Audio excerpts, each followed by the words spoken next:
सिमरूं मैं, सिमरूं मैं, सिमरूं मैं पीका नाम। सांसों की माला पे सिमरूं पीका नाम। अपने मैं जानूं और पी के मन की राह, अपने मन की मैं जानूं और पी के मन की राह। सांसों के माला पे, सांसों के माला पे सिमरूं मैं पीका नाम। सांसों की माला पे सिमरूं मैं पीका नाम। सांसों की माला पे सिमरूं मैं पीका नाम। इस प्रकार से भगवान गोपियों को समझा बुझा करके प्रसन्न करके अब सभी गोपियां भगवान के साथ मिल करके भगवान कई रूपों में परिणत हो करके सभी गोपियों के साथ रास करते हैं। एक एक गोपी के साथ चार चार कृष्ण, चार चार गोपियों के बीच में एक एक कृष्ण ऐसे करके गलबैयां डाल डाल करके राज कर रहे हैं। और देखो जो भगवान पे संदेह करते हैं उसी समय कामदेव आया, जिस कामदेव से बड़े बड़े लोग, बड़े बड़े ऋषि मुनि डरते हैं। भगवान शंभु भी काम को पराजित नहीं कर पाए, काम को भस्म करना पड़ा अंतिम में। लेकिन भगवान ने खुला चैलेंज दिया कामदेव को, कहा कि आ जाओ। और कब? जब काम की वृद्धि होती है, सर्दियों में काम की वृद्धि हो जाती है, काम का बढ़ना स्वाभाविक होता है सर्दियों में। तो शरद ऋतु है, उसमें भी पूर्णिमा, पूर्ण चंद्रमा है, सब कामदेव के अनुकूल है, भगवान के अनुकूल कुछ भी नहीं है। सुंदर सुंदर स्त्रियां हैं, मध्य रात्रि सुंदर सुंदर उनके अंगों पर सुंदर सुंदर धीरे धीरे मंद मंद समीर स्पर्श कर रहा है। उस वायु के स्पर्श से सभी गोपियों का शरीर रोमांचित हो रहा है। लेकिन ऐसे रोमांच भरे हुए शरीर में भी काम की भूमि पर भगवान ने काम को एक किनारे टांग दिया। काम के पांचों बाण निष्फल हो गए भगवान के सामने। भगवान, इसीलिए भगवान को योगेश्वर कहा जाता है। इतनी गोपियों के बाद भी भगवान के अंदर काम वासना नहीं आई। बोलो राधे राधे। अब सुंदर गोपियों के साथ भगवान रास रचाते हैं और गलबैयां डाल डाल करके यमुना जी के किनारे दिव्य रास हो रहा है। आइए थोड़ा सा रासोत्सव मनाने के बाद हम लोग भगवान की लीला कथा आगे बढ़ाएंगे।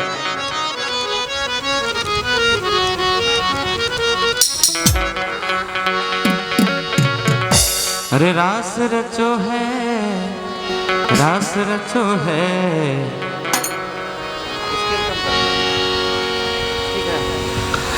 अरे यमुना किनारे महारास रचो है, रास रचो है, रास रचो है, यमुना किनारे महारास रचो है, रास रचो है, रास रचो है, यमुना किनारे महारास रचो है।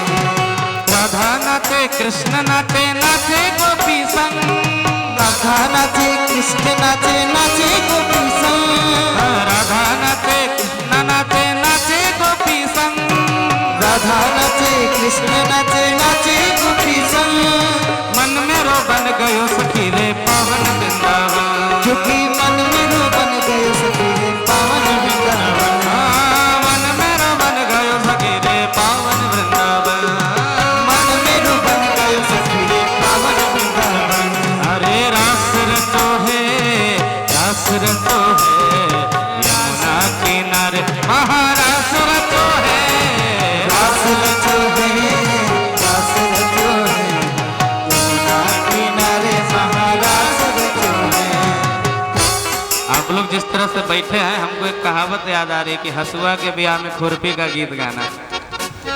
अरे रास आनंद का उत्सव है, आनंद का विषय है, और बैठे आप लोग ऐसे पके पपीते की तरह मुंह लटका करके थोड़ा उत्साह के साथ आइए।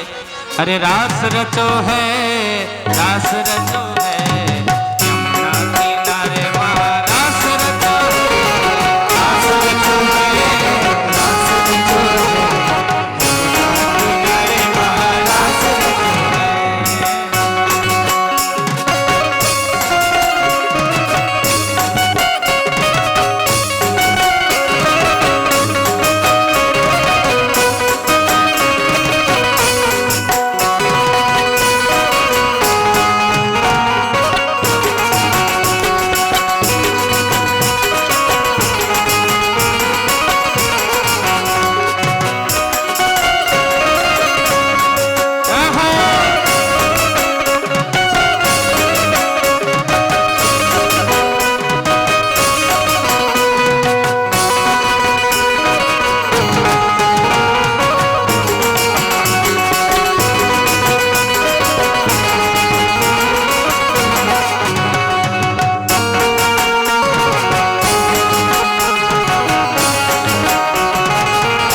इस प्रकार से भगवान रास करने लगे।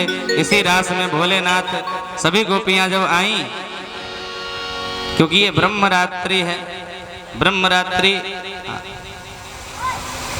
हमारी रात्रि से बहुत बड़ी होती है, तो माता पार्वती भी रास में आ रही थी। उसी समय भोलेनाथ की भी इच्छा हुई कि हम भी रास में जाएं। तो माता ने समझाया कि देखो, इस रास में केवल स्त्रियां जाती हैं, एक केवल पुरुष जाते हैं, वो है कृष्ण।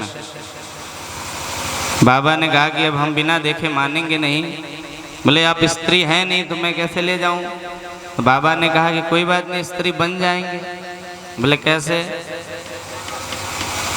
तो खूब बढ़िया मैया ने श्रृंगार कर दिया, खूब लाली काजल बाली वाली पहन करके बाबा स्त्री बन करके खूब बढ़िया साड़ी पहन करके बड़ी लंबी सी घूंघट करके और महारास में पहुंच गए।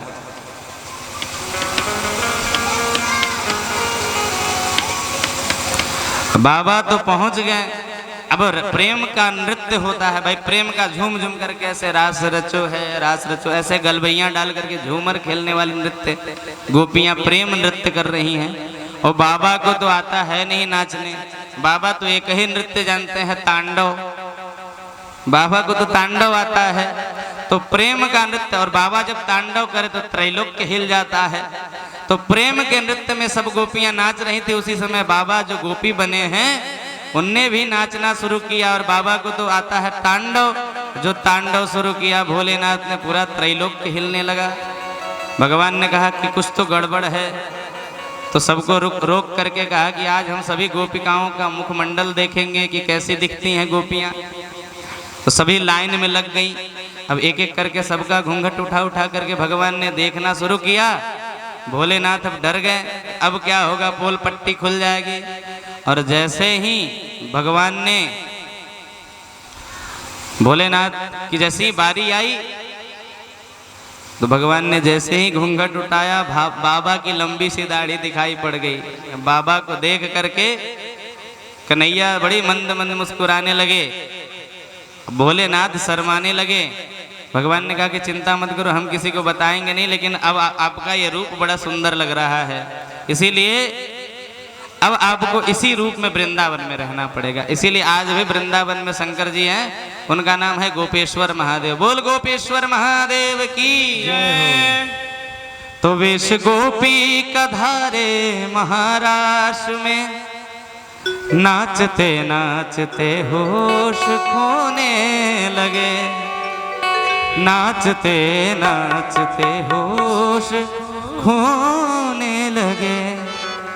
और देख हालत महादेव की मन ही मन, देख हालत महादेव की मन ही मन, मुस्कुराए कन्हैया मजा आ गया।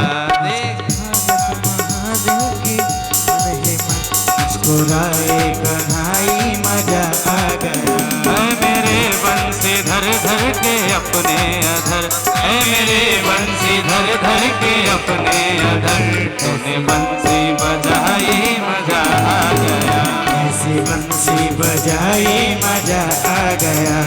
मेरे बंसी धर धर के अपने अधर, मेरे बंसी धर धर के अपने अधर, तूने बंसी बजाई मजा आ गया। ऐसी बंसी बजाई मजा आ गया। दिव्य से दिव्य एहसास जग को हुआ, दिव्य से दिव्य एहसास जग को हुआ, ऐसी लीला रचाई मजा आ गया। मेरे बंसी धर धर के अपने अधर, ऐसी बंसी बजाई मजा आ गया। बंसी बजाए मजा। तो महादेव की ऐसी हालत देख करके भगवान बड़ी प्रसन्न हुए, और भगवान भोलेनाथ उसी रूप में वृंदावन में वास करने लगे। तो जो लोग वृंदावन जाने के इच्छुक हैं, वो एक बार गोपेश्वर का भी दर्शन जरूर करें। बगल में ही कात्यायनी माता का मंदिर है, वो भी दर्शन करें। बोल गोपेश्वर महादेव की। अब आइए आगे की कथा में हम लोग प्रवेश करते हैं। नारद जी ने देखा कि कि कंस का अत्याचार बढ़ते जा रहा है। सभी देवता घबराने लगे। पृथ्वी देवी कहने लगी कि अरे राम राम, भगवान ने अवतार तो ले लिया, लेकिन इन अत्याचारियों से हमें कब रक्षित करेंगे पता नहीं चल रहा है। जल्दी आइए। तो नारद जी ने भगवान से जाकर के कहा कि महाराज, आपको कुछ याद भी है, आप किस लिए अवतार लिए हैं? भगवान ने कहा कि हाँ, असुरों के वध के लिए। बोले तब असुरों के वध के लिए आए हैं और आप यहाँ तो रास रचा रहे हैं और यहाँ अत्याचार बढ़ते जा रहा है। भगवान ने कहा कि देखो, कंस के पास हम जा नहीं पा रहे हैं और कंस हमारे पास आ नहीं रहा है। संयोग होगा तब तो उसका वध किया जाएगा। नारद जी ने कहा कि अभी हम ऐसा उपाय करते हैं कि आपको वो अपने पास ही बुला लेगा। नारद जी जाकर के कंस का कान फूंक देते हैं कि कंस, तुम इधर उधर परेशान हो रहे हो, तुम्हें पता भी है कि नंद का लाला, अरे वसुदेव का 8वां गर्भ कौन है? कंस ने कहा कि गुरुदेव अगर बता दो तो आपकी बड़ी कृपा होगी। बोले देखो, हम बताएंगे तो नहीं, लेकिन संकेत कर सकते हैं। देखो, तुमने जितने राक्षस भेजे ब्रज में, किसने मारा? बोले नंद के दोनों लालाओं ने। बोले बड़े बड़े राक्षसों को छोटे छोटे बालक मार रहे हैं, कुछ समझ में आ रहा है? कंस ने कहा कि गुरुदेव, हमने तो इस बात पे ध्यान ही नहीं दिया, क्योंकि वसुदेव परम मित्र हैं नंद बाबा के। मुझे लगता है कि हो न हो ये दोनों बालक ही, इन दोनों ये दोनों बालक ही वसुदेव के पुत्र हैं।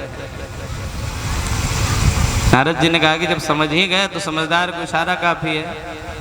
बोले क्या किया जाए, उनको कैसे बुलाया जाए? बोले तुम मेले का आयोजन करो और अक्रूर जी को भेजो संदेश लेकर के। वो जाएंगे और उन लालाओं को लेकर के आएंगे ब्रजवासियों सहित।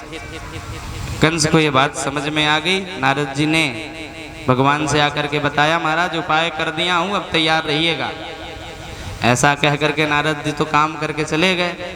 इधर कंस ने अक्रूर जी को बुलाया और कहा कि आप गोकुल जाइए, वृंदावन जाइए और नंद बाबा सहित ब्रजवासियों सहित उन दोनों लालाओं को मेले में लेकर के आइए किसी प्रकार से।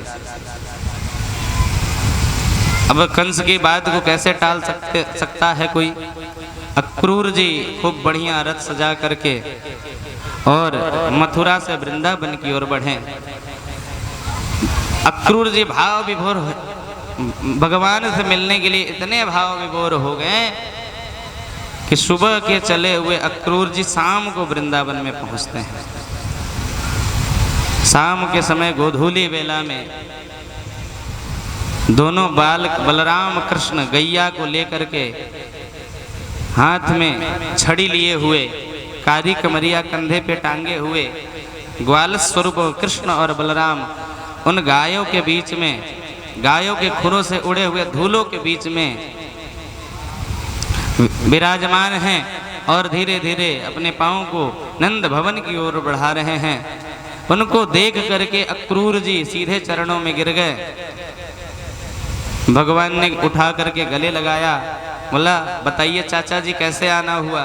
सारा वृतांत अक्रूर जी ने बताया कन्हैया को।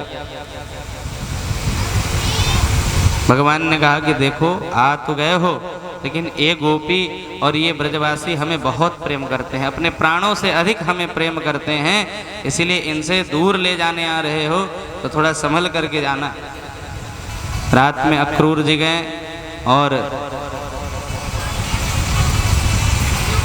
सभी ब्रजवासी को धीरे धीरे खबर लग गई कि कल कन्हैया मथुरा जाएंगे। अब जिन जिन गोपियों को पता चला कि अब भगवान हमारे प्राण प्रियतम कल मथुरा चले जाएंगे, वो भी कंस के मेले में, सब बड़ी भयभीत होकर के रोने लगी। रात्रि भर नींद नहीं आई। माता यशोदा रात भर रोती रही। रात भर माता यशोदा को नींद नहीं आई। वो जाने को, कन्हैया को छोड़ने को तैयार ही नहीं थी। नंद बाबा ने खूब बढ़िया से समझाया बुझाया, समझा बुझा करके रात्रि में न तो नींद, अन्य गोपियों को नींद आई, नहीं नंद बाबा को नींद आई, न यशोदा को नींद आई। जैसे ही भोर का समय हुआ, मैया यशोदा आज रोते रोते, कन्हैया आज पहली बार घर से बाहर जाने वाला है, तो मैया ने आज सुंदर सुंदर संदूक खोल करके सुंदर वस्त्र निकाले हैं, नए नए कपड़े निकाले हैं। स्नान के लिए सुंदर पात्र में जल भरा है, केसर आदि से युक्त पंचगव्य का स्नान तैयार किया है, उबटन आदि का व्यवस्था करके कि कन्हैया आज बाहर जाने वाला है। सारा कार्य कर रही है और मैया अंदर ही अंदर खूब रो रही है। रोते रोते मैया यशोदा सब व्यवस्था कर रही है। सब व्यवस्था करने के बाद आज मैया अपने हाथ से माखन, बड़े प्रेम से माखन निकाल रही है, बड़ी परिश्रम से माखन निकाल रही है कि लाला आज जब उठेगा तो उठते के साथ माखन मांगेगा। मैया ताज़ा ताज़ा माखन निकाल करके उस पर मिश्री, मेवा इत्यादि डाल करके अलग रख देती हैं। फिर मैया आज कन्हैया क्योंकि बाहर जाने वाले हैं, रास्ते में देर होगा दोपहर के लिए, मैया रास्ते के लिए कलेवा तैयार करती हैं, भोजन तैयार करती हैं कि आज कन्हैया बाहर जाने वाला है।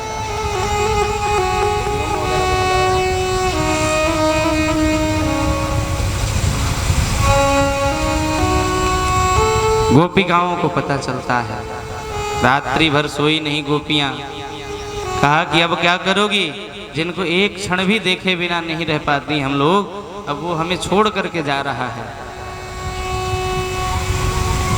एक गोपी ने कहा कि विधाता जो न करे, दूसरे ने विधाता को गाली देना शुरू कर दिया। इस विधाता इतना निष्ठुर है, अपने मर्जी से बनाता है, अपने मर्जी से संबंध जुड़ाता है, लोगों से मिलवाता है और फिर जैसे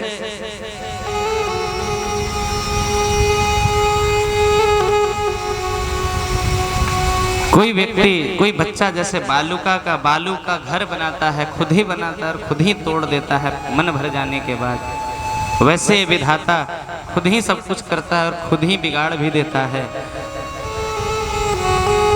ऐसे विधाता को आग लगे, तमाम गालियां विधाता ब्रह्मा को देती हैं। एक गोपी कहे कि विधाता को गालियां देने से क्या होगा, हमारे लिए तो हमारे प्राणों का काल बन करके अक्रूर आया है। ये वास्तव में अक्रूर नहीं, ये तो महाक्रूर है जो हम गोपियों के प्राण को छीन करके लेने आया है। तमाम गालियां दे रही हैं गोपियां। इधर माता यशोदा रोते रोते कन्हैया के लिए सारी व्यवस्था करती हैं, कलेवा तैयार करती हैं। कन्हैया जब आज सुबह उठते हैं तो मैया खूब दिव्य स्नान कराती हैं। स्नान कराने के बाद मैया कन्हैया को माखन ला करके देती हैं। मैया सब कुछ कर रही हैं लेकिन कन्हैया से बोल नहीं रही हैं। बोल क्यों नहीं रही हैं? क्योंकि मैया जानती हैं कि बोलूंगी तो बोलने से पहले रुलाई आ जाएगा। क्योंकि अंदर गला भरा हुआ है मैया का, भाव से भरी हुई है, अंदर विरह है, अंदर अत्यंत कष्ट है। बड़ी कष्ट से बालक हुआ, 60 साल में एक बालक हुआ था। बालक हुआ, इतना निर्मल बालक हुआ, ऐसा बालक हुआ कि पूरे ब्रजवासियों को प्रेम करने वाला हुआ। सारे ब्रजवासी जिसके प्राण बन गए, सारे ब्रजवासियों का जो प्राण बन गया, ऐसा भी सुंदर लाला हुआ। इतना अत्यंत, किसी का लूल्हा लंगड़ा बालक भी चला जाए ना तो उसको दुख होता है। यहाँ तो भगवान साक्षात जिसके पुत्र बन करके आए हैं, ऐसा कृष्ण जैसा पुत्र जिसे छोड़ करके जाए, उस माता की गति क्या होगी, सोच सकते हैं। तो मैया सब कुछ कर रही है लेकिन कन्हैया से बोल नहीं रही हैं, क्योंकि जानती हैं कि बोलेंगे तो आंखों से आंसू आ जाएगी। और कन्हैया यदि अपनी माता की आंखों में आंसू देख लेगा तो फिर दोबारा वृंदावन छोड़ करके नहीं जाएगा। और मैया जानती है कि जिंदगी में कन्हैया ने एक बार, पहली बार कुछ मैया से मांगा है कि मैया हमें भी मेला देखना है। तो मैया नहीं चाहती है कि कन्हैया रुके, लेकिन हृदय गवाही नहीं देता है कि कन्हैया जाए भी। आज सुंदर दिव्य श्रृंगार किया है मैया ने कन्हैया का। नंद बाबा सभी ब्रजवासियों को लेकर के आगे निकल जाते हैं। नंद भवन के सामने अक्रूर जी का रथ लगा हुआ है। जैसे ही कृष्ण बलराम रथ पर सवार होते हैं, ब्रज की गोपियां, ब्रज के सखा रथ के पहिए को पकड़ करके सामने सो जाते हैं। कोई अक्रूर को खींचने लगता है, कोई भगवान के पीताम्बर को पकड़ करके लटक जाता है, मानो रथ को आगे बढ़ने ही नहीं देंगे। भगवान ने सबको समझाया, देखो ये सब तो ठीक है, लेकिन हमारी भी इच्छा है ना। हमने कभी ब्रज से बाहर पैर ही नहीं रखा। सुना है मथुरा हमारी राजधानी है, तो हमारी भी इच्छा है कि राजधानी घूम ले। तो यदि तुम नहीं चाहते हो कि हम घर में ही बने रहें, घर में ही अपने ही घर के शेर बने रहें, तो रहने दो, हम नहीं जाएंगे। तो गोपियां प्रेम तो करती थी, लेकिन एक खासियत ये थी कि वो कन्हैया के सुख के लिए अपने सुख का परित्याग कर देती थी। उन्होंने देखा कि कन्हैया की बड़ी इच्छा है घूमने की, तो अपने आपार कष्ट को, अपने आपार विरह से युक्त हृदय पर भारी सा धैर्य का पत्थर रख करके और गोपियों ने अनुमति दे दिया। और गोपियों को ऐसा आभास हो रहा, जब कोई जाने वाला होता है ना, या कोई मरने वाला होता है, तो उसके प्रिय लोगों को आभासित होने लगता है, जो उससे प्रेम करता है। तो गोपियां जो भगवान का ही चिंतन दिन रात करती हैं, उन्हें कैसे नहीं पता होगा कि ये जा तो रहे 3 दिन के लिए, लेकिन ये कभी नहीं आने वाले हैं। तो गोपियों ने कहा कि देखो जा रहे हो, लेकिन एक बात याद रखना, जितना प्रेम तुम्हें ब्रजवासियों ने किया कन्हैया, उतना प्रेम तुम्हें कोई नहीं कर सकता है। तुमको क्या नहीं दिया इन ब्रजवासियों ने, अपना सर्वस्व लुटा दिया। तुम्हारे उत्पात को सहा, तुम्हारे निष्ठुरता को सहा, तुम्हारी बोली को सहा, लाखों के बोल सहे। तुम्हारे लिए इन गोपियों ने न जाने समाज से कितनी गालियां सुनी, और अभी तो सुना ही, न जाने हम गोपियों के जाने के बाद समाज न जाने क्या क्या सोचेगी हमारे तुम्हारे बीच में। लेकिन हमने निश्चल भाव से तुमसे प्रेम किया, और समाज कुछ भी कहे, लेकिन कन्हैया हम गोपियां आज भी तुम्हें ही प्रेम करती थी और कल भी तुम्हें ही प्रेम करेंगी। इसीलिए जा रहे हो तो जाओ, लेकिन हम गोपियों को भूल मत जाना। इस प्रकार से गोपियां रोते हुए कन्हैया को विदा करती हैं। आइए, बड़ी सुंदर भाव है।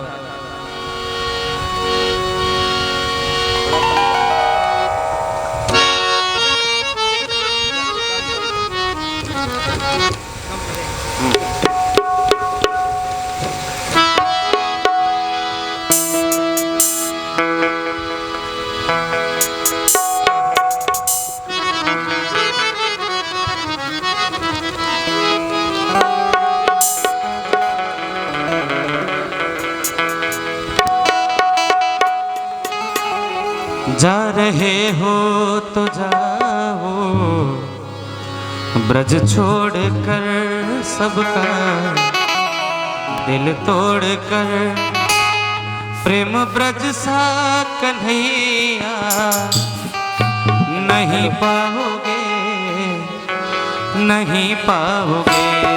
जा रहे हो तो जाओ, ब्रज छोड़ कर सबका दिल तोड़ कर, प्रेम ब्रज सा कन्हैया नहीं पाओगे, नहीं पाओगे। जा रहे हो तो जाओ, ब्रज छोड़ कर सबका दिल तोड़ कर, प्रेम ब्रज सा कन्हैया नहीं पाओगे,